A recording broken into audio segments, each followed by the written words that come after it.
Kasih Bang, Assalamualaikum warahmatullahi wabarakatuh.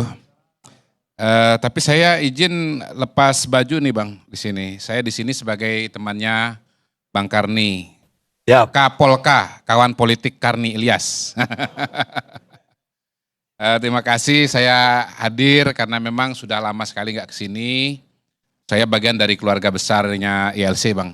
siap. Jadi mohon maaf kalau nggak bisa sesering dulu. Tetapi percayalah bahwa saya tetap menjadi bagian dari Kapolka tadi, kawan politik Karni Ilyas. Terima kasih Bang Karni.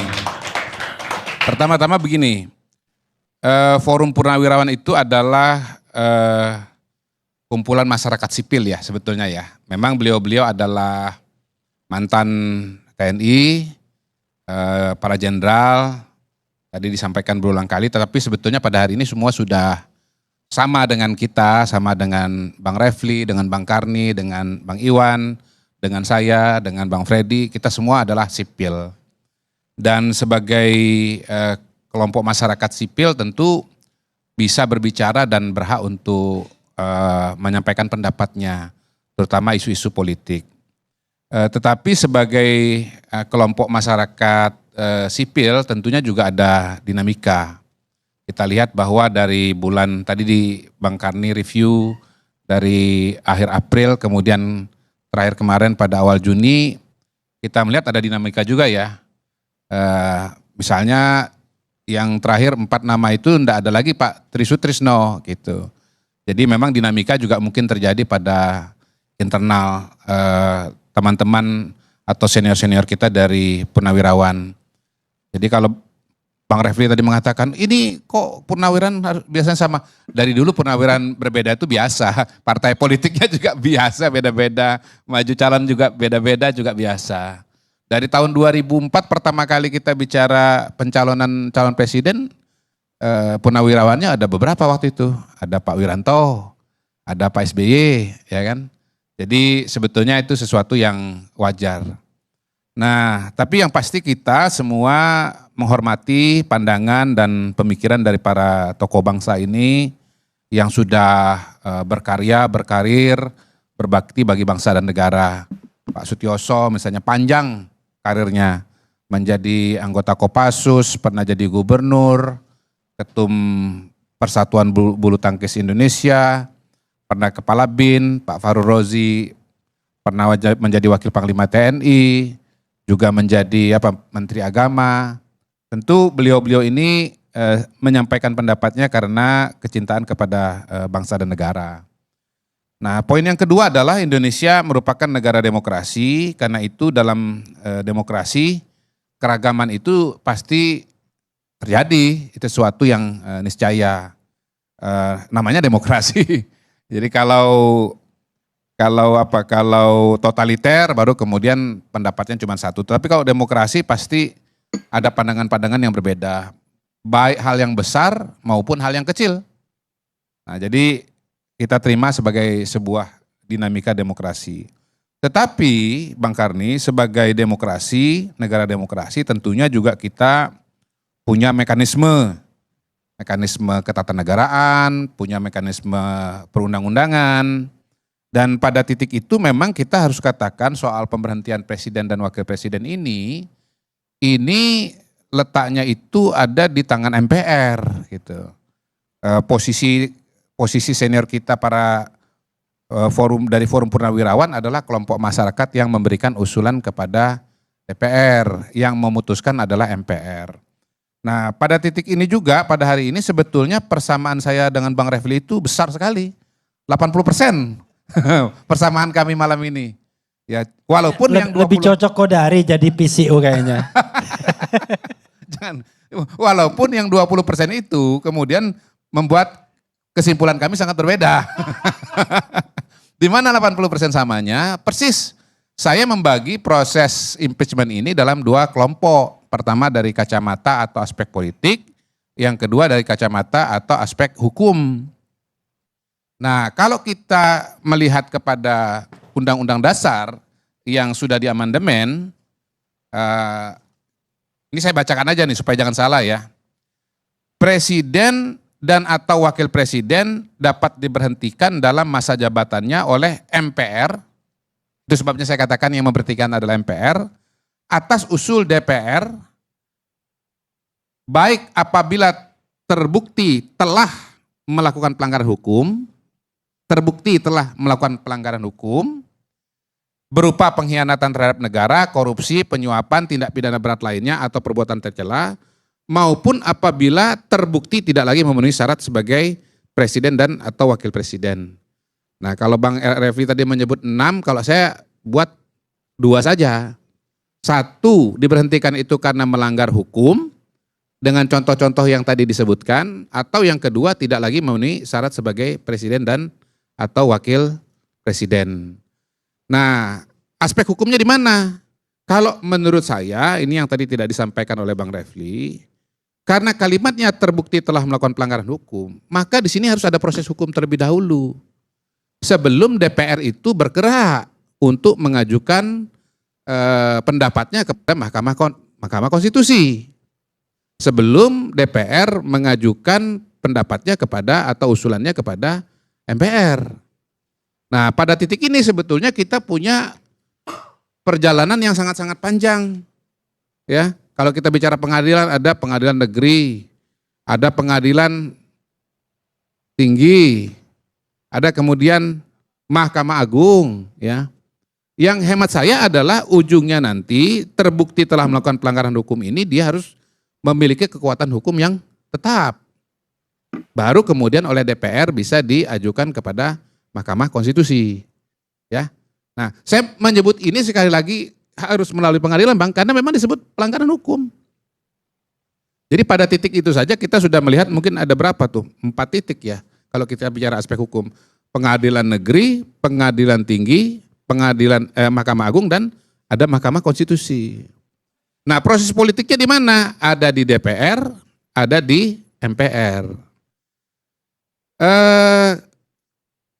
Pada hari ini, sampai hari ini, rasa-rasanya belum ada kasus hukum, baik berkaitan dengan pengkhianatan terhadap negara, korupsi, penyuapan, tindak pidana berat lainnya, dari Pak Gibran yang berproses di pengadilan.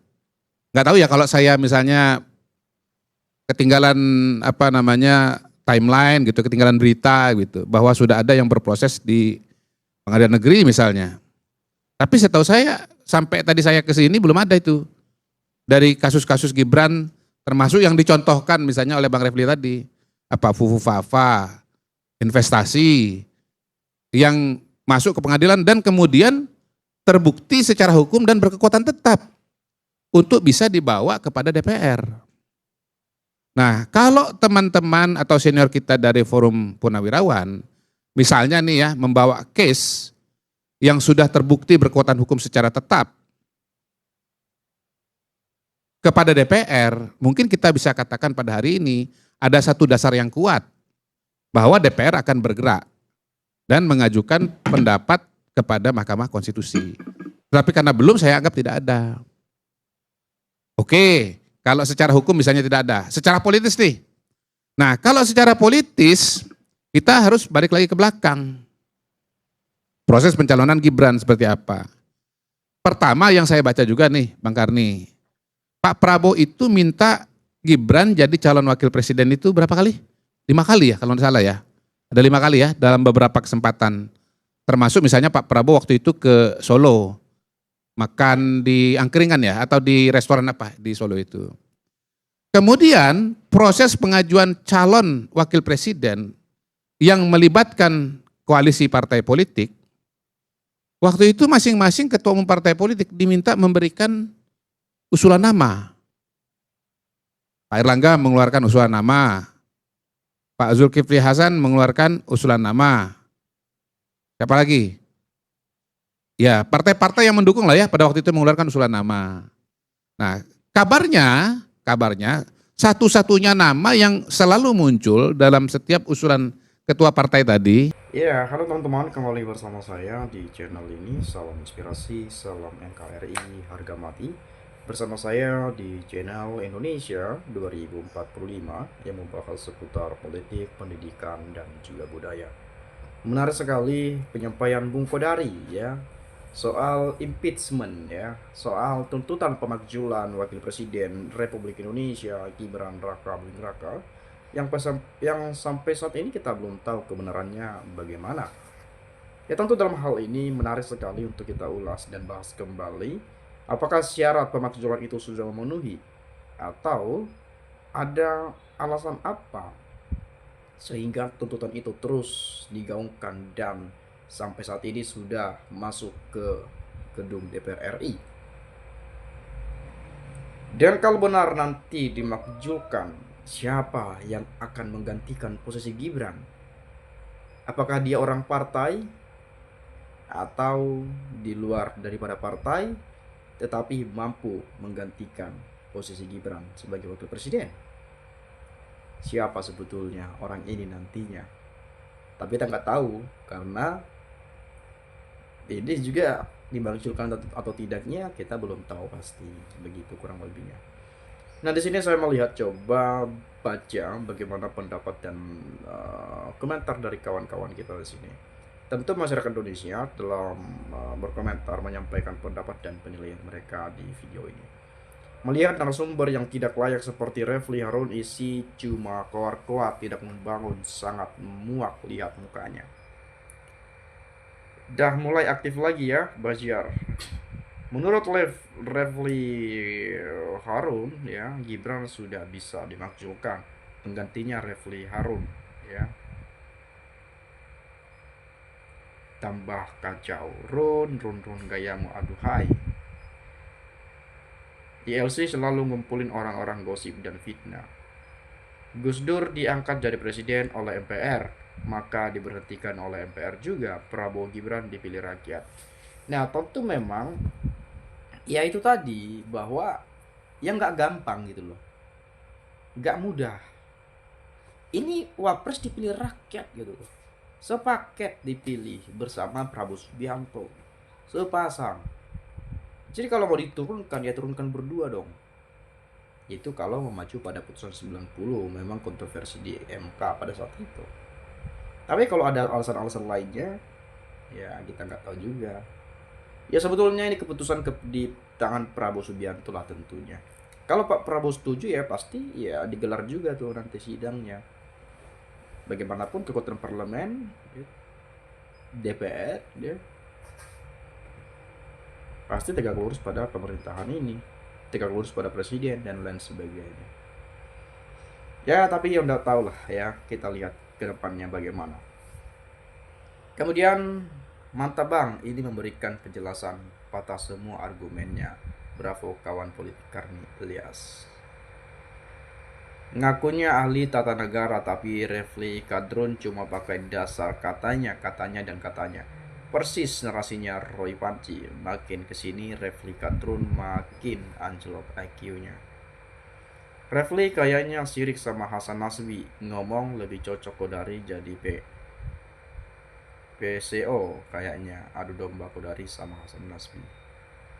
Si Refli raut mukanya kayak orang yang lagi nahan bisulnya mau pecah.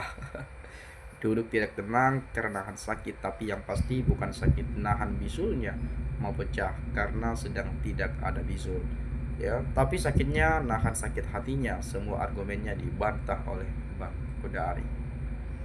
Sudah pelantikan disumpah, kenapa ada aja yang mau menggulingkan opini menggema. Pemakzulan yang selama ini terjadi tidak seperti yang dibilang oleh si Kodari, bahkan tidak pernah sesuai dengan konstitusi. Jadi pemakzulan itu tidak perlu ada prosedur, apalagi prosedur yang panjang.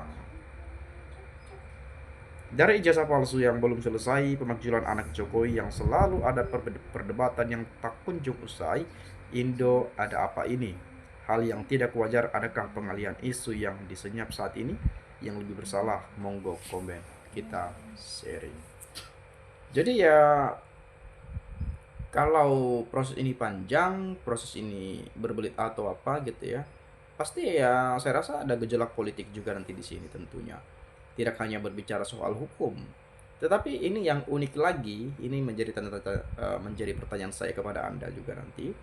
Yang paling uniknya sepanjang sejarah Republik Indonesia, sepanjang sejarah Indonesia, Biasanya yang dimakzulkan kan presidennya.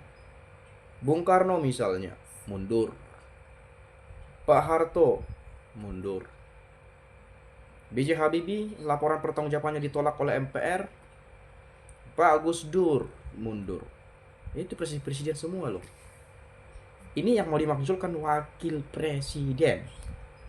Nah, bagaimana tanggapan Anda terkait hal itu? Silakan sampaikan di komentar review ini.